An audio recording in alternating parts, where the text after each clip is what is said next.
వేదికను పురస్కరించుకుని సంక్రాంతి భోగి పండుగని సందర్భాన్ని పురస్కరించుకుని అమరావతి మన రాజధాని, ఆంధ్రప్రదేశ్ రాజధాని, ఇక్కడి నుంచి రాష్ట్ర మన ప్రజలందరికీ సంక్రాంతి శుభాకాంక్షలు. ఈ వేదిక పైన ఉన్న పెద్దలు, మాజీ ముఖ్యమంత్రి, ప్రస్తుత ప్రతిపక్ష నాయకులు శ్రీ నారా చంద్రబాబు నాయుడు గారికి మనస్ఫూర్తిగా నా హృదయపూర్వక నమస్కారాలు.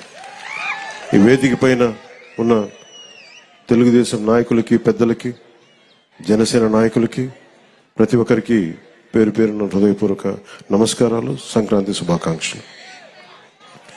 ముఖ్యంగా ఇక్కడికి వచ్చిన అమరావతికి రాజధాని కోసం, 5 కోట్ల ప్రజల రాజధాని కోసం 33,000 ఎకరాలు ఇచ్చిన ఇక్కడికి వచ్చిన రైతు కుటుంబాలకి, రైతులకి, ప్రతి ఒక్కరికి మనస్ఫూర్తిగా మీ అందరికీ నిజమైన సంక్రాంతి శుభాకాంక్షలు.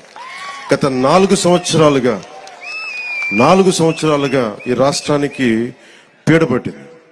ఆ పీడ తొలగిపోయే టైం అయింది. ఆ కీడుని, ఆ పీడని ఈ రోజున భోగి మంటల్లో కాల్చేసాం. ఈరోజు నాకు మీ కష్టాలు తెలుసు.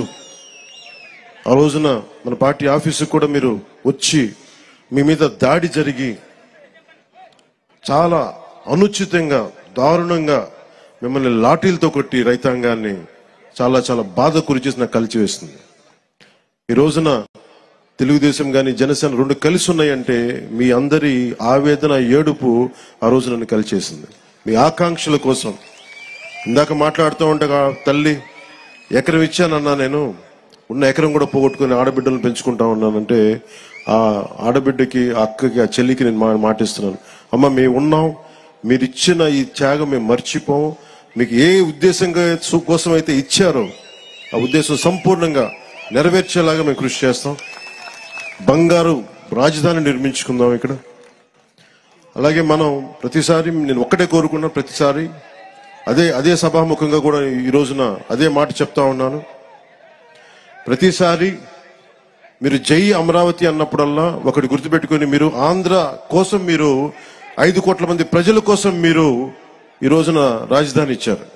జై అమరావతితో పాటు జై ఆంధ్ర నినాదాన్ని కూడా మీరు తీసుకెళ్లాల్సింది. ఎందుకంటే మీరు అన్నప్పుడల్లా మీరు ప్రజలకు తెలుస్తూ ఉంటుంది మీరు చేసిన త్యాగాలు. కేవలం జై అమరావతి అంటే ప్రజలకి, 5 కోట్ల మంది ప్రజలకి అర్థం కావట్లా. కేవలం అది అమరావతి సమస్య అనుకుంటారు. ఇది అమరావతి సమస్య కాదు, 5 కోట్ల మంది ప్రజల సమస్య. ఈ రోజున మీకు వచ్చిన కష్టం రేపు పొద్దున్న శ్రీకాకుళం, ఇచ్చాపురంలో వస్తుంది. అటుపోతే మనకి ఇంక్లూడింగ్ కడపలోని పులివెందులో కూడా వస్తుంది. అందుకని ఇది రైతు అని యువజన శ్రామిక రైతు కాంగ్రెస్ అని పెట్టుకున్నారు, కానీ రైతుకి ఏమాత్రం న్యాయం చేయని ఈ వైఎస్ఆర్సీపీ పార్టీ ముందుగా మీకు ద్రోహం చేశారు. భవన నిర్మాణ కార్మికులకి ద్రోహం చేశారు. ఉద్యోగులకి సరైన డిఎస్సి రిక్రూట్మెంట్ ఇవ్వకుండా మనకి డిఎస్సి రిక్రూట్మెంట్ ఇవ్వలేదు. కానిస్టేబుల్స్కి కనీసం సరైన ఉద్యోగ అవకాశాలు లేవు. ఏ విధంగా చూసినా ఉపాధి అవకాశాలు లేవు. వీటన్నిటినీ కలిచివేసింది. ముఖ్యంగా మీరు గుర్తుపెట్టుకోవాల్సింది, ఆ రోజున మీకు కౌలు రావట్లేదు అంటే ఆ రోజున జనసేన మీకోసం ముందుకొచ్చి మీకు కౌలు పడేలా మీకు మీ తరపున మేము పోరాటం చేశాం. మీకోసం ఆ రోజున కంచెలన్నీ వేస్తే, ఆ రోజున ఆడపడుచులు ఏడ్చి వేదనతోటి ఆ రోజు వస్తే, ముళ్ళ కంచెలు వేస్తే మేము మీకోసం దాటి ముందుకొచ్చాం. ఈ రోజు కూడా అదే. ఏదైతే తెలుగుదేశం జనసేన కలవకూడదు, విడిపోయే పోటీ చేయాలి, విడిపోయే పోటీ చేస్తే ఇంకొకసారి వైఎస్ఆర్సీపీ వస్తే, ఇంకొకసారి కనుక వైఎస్ఆర్సీపీ పార్టీ ఆంధ్రప్రదేశ్కి వస్తే ఇంకా మనం మర్చిపోవచ్చు దీని భవిష్యత్తు. చీకటి భవిష్యత్తు ఇది. ఆ చీకటి భవిష్యత్తు ఉండకూడదు, వెలుగు నింపాలి. అందుకని ఈ భోగి రోజున మనం జనసేన, తెలుగుదేశంతో కలిసి ఒక సుస్థిరమైన ప్రభుత్వం స్థాపించాలి, మీకు బంగారు భవిష్యత్తు ఇవ్వాలని మనస్ఫూర్తిగా నేను మీ అందరికీ తెలియజేసుకుంటా ఉన్నాను. అలాగే జనసేన రైతులకి అండగా నిలబడే పార్టీ. ముఖ్యంగా కౌలు రైతులకి మేము స్వయంగా పార్టీ తరపు నుంచి ఇంతమందికి మేము స్వయానం ₹1,00,000 చొప్పున అందరికీ అందజేశాం. అందుకని మీకు ఎప్పుడు కూడా భూమి కోల్పోయిన రైతుకి, కౌలు రైతులకి, రాష్ట్ర ప్రజలకి, యువతకి, మహిళలకి అందరికీ కూడా పేరు పేరున ప్రతి ఒక్కరికి కూడా నా శుభాకాంక్షలు తెలియజేసుకుంటూ, భవిష్యత్తులో ఈ రోజున మాట్లాడబోయేది చాలా ముందు ఉంది.